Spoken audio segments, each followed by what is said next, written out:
हे आपण पाहताय आवळा, ताजा आवळा वापरला जातो. इकडे नैसर्गिक चुलीवर आपण खाली ज्वाल देऊन चुलीवर आपण त्याचा एक्स्ट्रॅक्ट करतोय. मगाशी आपण पाहिलं सगळा एक्स्ट्रॅक्ट ह्या पितळेच्या पातेल्यांमध्ये होत होता. ही इथली पातेली ही लोखंडाची पातेली आहे. बारीक बारीक बारकावे, छोटे छोटे बारकावे इथं पाहिले जातात.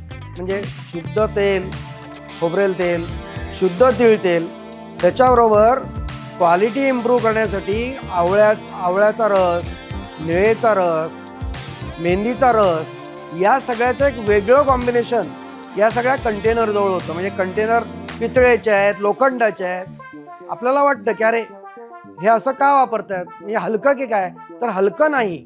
आवळ्याचा एक विशेष कॉम्बिनेशन ज्याला संयोग म्हणतात तो लोखंडाजवळ होतो, तो पितळेजवळ होतो आणि त्याच्यातून केसांना नैसर्गिक ब्लॅकनेस देण्याची ताकद या प्रॉडक्टमध्ये आहे.